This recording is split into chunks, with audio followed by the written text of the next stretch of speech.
ముంబైలో తెలుగు కప్. నేను అయితే ఈరోజు బోజ్డక్క దగ్గర ఉన్నాను.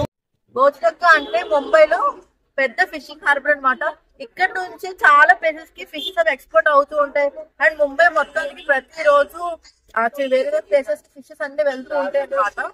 కనిపిస్తున్నాయి కదా, అక్కడ చాలా బోట్స్ అయితే ఉన్నాయి. ఆ బోట్ లోనే సముద్రం లోపలికి వెళ్ళి చేపలు పట్టేసి బయటికి తెస్తారు. తక్కువ రేటు దొరుకుతాయి, ఎందుకంటే మనకి బల్క్ ఫిషెస్ దొరుకుతాయి కాబట్టి. రొయ్యలు గాని, చేపలు గాని, పెద్ద పెద్ద టైగర్ రొయ్యలు అంటారు కదా, అలాంటివన్నీ దొరుకుతూ ఉంటాయి. ఇదైతే ఫిషింగ్ హార్బర్ బయట ఉన్న రోడ్ అన్నమాట. లోపల ఎలా ఉంటుందో ఒకసారి చూసేయండి. మేము సండే వెళ్ళాము. ఆ రోజు అయితే మాత్రం క్రౌడ్ అది చాలా ఎక్కువ ఉంది. కనిపిస్తుంది కదా ఫిషింగ్ బోటు, అప్పుడే సముద్రంలో నుంచి చేపలవి పట్టేసి అలా తీసుకొచ్చారు. పట్టిన చేపలన్నీ తీసుకొచ్చి ఇలా బేస్ మీద అయితే పెట్టేస్తున్నారు అనమాట. చూడండి ఎన్ని చేపలు ఉన్నాయో అన్ని, అవన్నీ సపరేట్ చేయడానికి అయితే కొంతమంది ఉన్నారు. సో దేనికవి అయితే సపరేట్ చేసి అవి ఇలా పోగులైతే పెట్టేశారు. చూడండి ఇక్కడ చాలా రకరకాల చేపలు దేనిక సపరేట్ అయితే చేస్తారు కదా. చేపలు కొనుక్కుందామని చెప్పి లోపలికి వెళ్తే లోపల చాలా పెద్ద పెద్ద చేపలు అయితే ఉన్నాయి. అప్పుడే తెచ్చిన చేపలు అనమాట. చాలా చాలా ఫ్రెష్గా అండ్ తక్కువ రేటు కూడా ఉన్నాయి.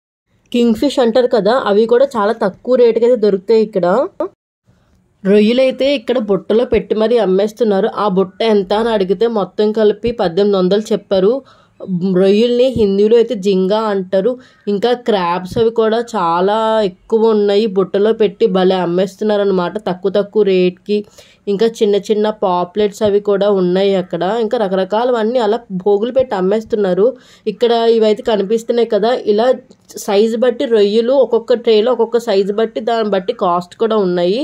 ఇంకా అలా ఇంకా రొయ్యలు అయితే వాటర్ లెక్క కొంతమంది అమ్ముతున్నారు, కేజీలకి కొంతమంది అమ్ముతున్నారు. అండ్ ఇక్కడ చూడండి పెద్ద టేక్ చేప చాలా పెద్దది ఉంది. అండ్ నల్ల పీతలు ఉంటాయి కదా, అవైతే లైవ్ పీతలు దొరుకుతున్నాయి. నాకేంటంటే పీతలు చేయడం రాదు, ఎప్పుడు ట్రై చేయలేదు, లేకపోతే తీసుకుందును. చాలా పీతలు కూడా ఉన్నాయి ఆ రోజు. అక్కడ ఉన్న పాప్లెట్స్ అయితే వాటా 3000 చెప్పారు. చాలామంది అయితే తీసుకున్నారు, ఎందుకంటే హెల్త్కి అయితే చాలా మంచివంట పాప్లెట్స్ అవి. అక్కడైతే లాబ్స్టర్స్ కూడా ఉన్నాయి. అవి ఎంత అని అడిగితే కేజీ అయితే 2000 చెప్పారు. అండ్ కనిపిస్తున్నాయి కదా అక్కడ పోగు అలా వేసి ఉన్నాయి కదా, ఆ లాబ్స్టర్ పోగు అయితే 20,000 చెప్పారు. అక్కడ వేలంపాటు అవుతుంది. भैया कितना 2000 रुपए किलो है वो. किलो 2000. చూస్తున్నారు కదా టైగర్ రొయ్యలు చాలా పెద్దగా ఉన్నాయి. ఎంత అని అడిగితే అయితే 2000 చెప్పారు కేజీ. అండ్ అది కూడా వేలం వేశారు. ఆ పోగు అలా అయితే 20,000 చెప్పారనమాట. చాలా పెద్దగా ఉంది. ఒక్కొక్క రొయ్య అయితే నా చేతిలో చూస్తే అయితే ఇంత పెద్దగా ఉంది. నా చెయ్యి అయితే పట్టని కూడా పట్టలేదు. సరే అని చెప్పి సరదాగా ఇలా వీడియో క్యాప్చర్ చేసుకున్నాను. మేమైతే నార్మల్ సైజులో రొయ్యలు తీసుకున్నాము, మరీ చిన్నవి కాదు పెద్దవి కాదు.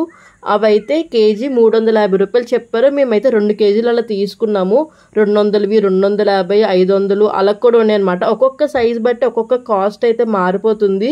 మేము కొంచెం 2 కేజీలు తీసుకున్నాం కదా, కొంచెం ఎక్స్ట్రా అయ్యండి అని అడిగితే మాత్రం అతను ఇవ్వట్లేదు.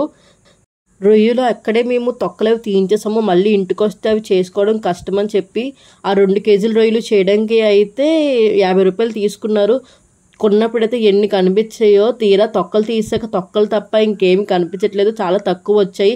అండ్ ఆవిడ కూడా చూడండి ఎంత ఫాస్ట్గా తీస్తున్నారు. అదే మనం తీయాలంటేనా, అప్పుడు రొయ్యనైతే 2 ముక్కలు అయితే చేసేస్తాను పక్క నేను. అక్కడ ఉన్న ఆ 2 చేపలు అయితే మేము 600 కల్లా తీసుకున్నాము. చాలా మంచి పీసెస్ అయితే వచ్చాయి. చేప కూడా చాలా టేస్టీగా ఉందన్నమాట. ఆ 2 చేపలు అయితే చేయడానికి 50 రూపాయలు తీసుకున్నారు. చూడండి బెల్లెగా ఒక చాక్ పట్టుకొని ఆవిడ బెల్లె చేసేస్తున్నారు. చక్కగా పీసెస్ అవన్నీ కట్ చేసి. ఎవరైనా సరే ముంబై సరౌండింగ్లో ఉంటే మాత్రం పక్కా బోజ్డక్క విజిట్ చేయండి. నాన్ వెజిటేరియన్స్ చాలా మంచి ఫ్రెష్వి సీ ఫుడ్ దొరుకుతుంది ఇక్కడ. అక్కడ ఉన్న కానాకర్త చేపలు అయితే 150 రూపీస్ చెప్పారు. మీకు కానీ ఈ వీడియో నచ్చినట్టయితే లైక్ చేయండి, షేర్ చేయండి, కమెంట్ చేయండి. అండ్ మరెన్నో వీడియోస్ కోసం అయితే నన్ను సబ్స్క్రైబ్ చేసుకోండి. ముంబైలో తెలుగు కపుల్. అండ్ మీరు ముంబైలో ఏ ప్లేసెస్ చూడాలనుకుంటున్నారో అవి కూడా కమెంట్ చేయండి. నేను మ్యాక్సిమం చూపించడానికి ట్రై చేస్తాను. Bye friends.